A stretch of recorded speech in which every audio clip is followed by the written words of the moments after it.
తిరుమలలో TTD declaration అంశాన్ని రాజ్యసభలో ఎంపీ కనకమేళ్ల రవీంద్ర కుమార్ లేవనెత్తారు. దర్శనానికి డిక్లరేషన్ అవసరం లేదనడం హిందువుల మనోభావాలను దెబ్బతీయడమేనని, ఒక వ్యక్తి కోసం నిబంధనలు మార్చాలనుకోవడం హిందూ సాంప్రదాయానికి వ్యతిరేకమన్నారు ఎంపీ. ఏపీలో హిందూ దేవాలయాలపై దాడులు పెరిగిపోతున్నాయని అన్నారు. చైర్మన్ గారికి ఈ అవకాశం ఇచ్చినందుకు ధన్యవాదములు.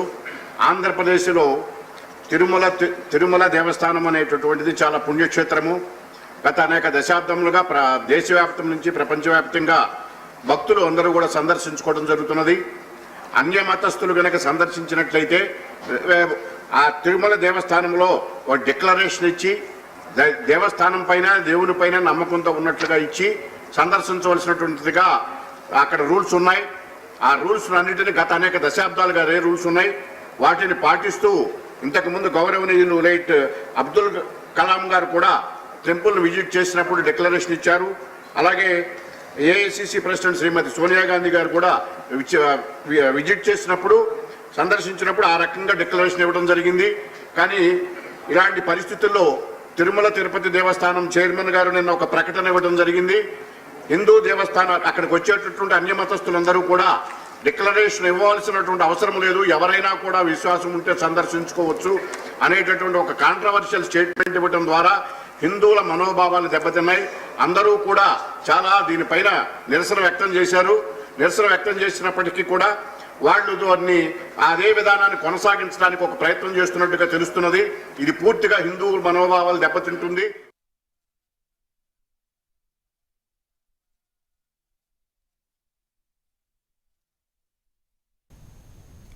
కేంద్ర నూతనంగా రూపొందించిన వ్యవసాయ బిల్లులు ఇవాళ రాజ్యసభ ముందుకు వచ్చాయి. ఇప్పటికే వ్యవసాయ బిల్లులను వ్యతిరేకిస్తూ కేంద్ర మంత్రి హర్సిమ్రత్ కౌర్ రాజీనామా చేశారు.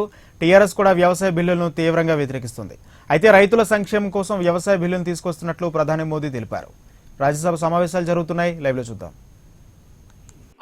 इससे पहले कि मैं बिल पे बोलूं, मैं तमाम दलों से अपील करता हूं और ये हृदय विदारक अपील है कि दलों के दायरे से ऊपर बढ़िए, क्योंकि किसानों ने व्हिप जारी कर दिया है। आपको यह तय करना है कि दल के इतिहास में रहिएगा या किसानों के दिल के इतिहास में रहिएगा, ये आपको तय करना होगा। मैं आपको कह रहा हूं कि कॉन्ट्रैक्ट फार्मिंग ये निर्बलीकरण का जरिया है, निर्बलीकरण का। किसान की समझ मुझे तो लगता है कई दफा मैं माफी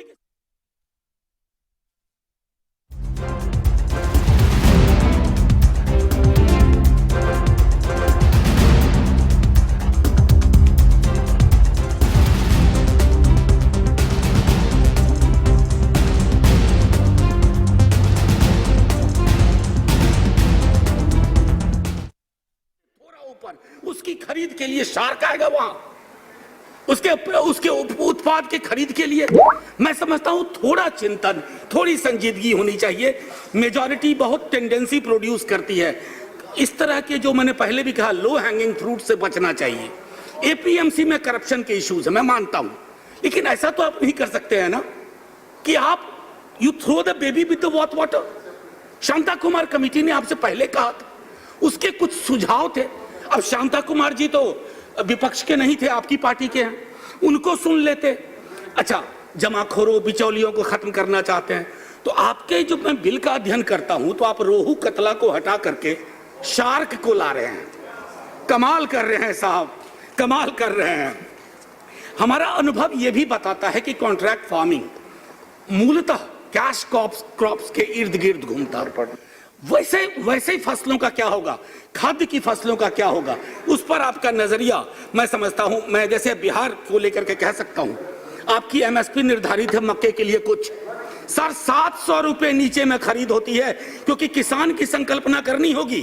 5 कट्ठा जमीन है मेरे पास, मैंने प्याज उपजाया है, प्याज को निपटा करके अगली फसल लगाऊंगा। सर कल मैं आपके माध्यम से कहना चाहता हूं कि किसान के बारे में उसकी संपूर्णता में सोचिए, वो किसान आपसे क्या चाह रहा है।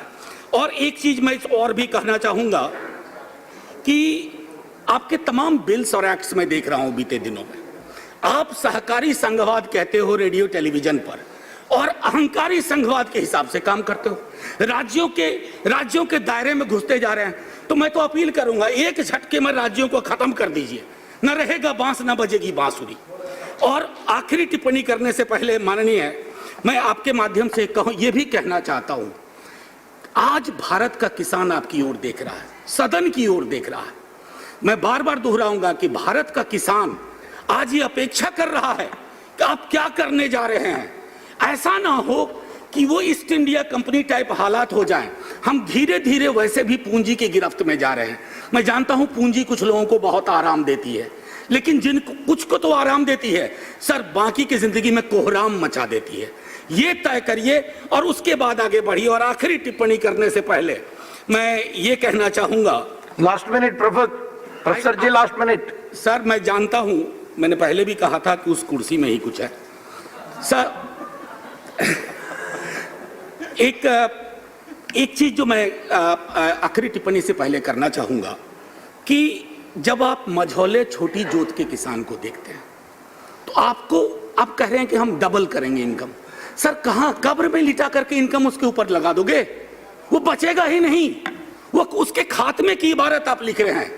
आज मैं कहना चाहता हूं कि सदन अगर ये बिल पास करता है तो आप ऑबिचुअरी लिख रहे हैं इंडियन फार्मिंग कम्युनिटी की, भारतीय किसानों की। लेकिन हाँ, जो मैंने पहले कहा कि किसानों ने व्हिप जारी कर दिया है सर, ये कहानी हरियाणा पंजाब तक नहीं रहेगी, ये बिहार तक ये जाएगी, क्योंकि ये नहीं हो सकता। मैं तो मानता हूं भाजपा के भी हमारे मित्र, वो भी एक बार सोचे क्या करने आप जा रहे हैं।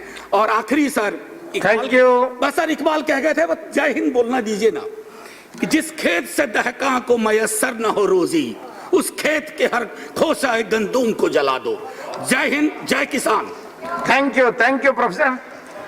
The next speaker doctor Amar Patnaik, Yeah, I am here, Lok Sabha. Lok Sabha chamber से। Yeah. So thank you so much, sir, and congratulations to you, the first day. So please. yeah. So how many minutes I have? So you have 8 minutes. Thank you so much. Sir, what we all know so far, there have been several revolutions in the field of agriculture in this country. First was the Green Revolution. It was on the farm, and we had self-sufficiency in food grains because of the Green Revolution. Then there was the White Revolution, and that was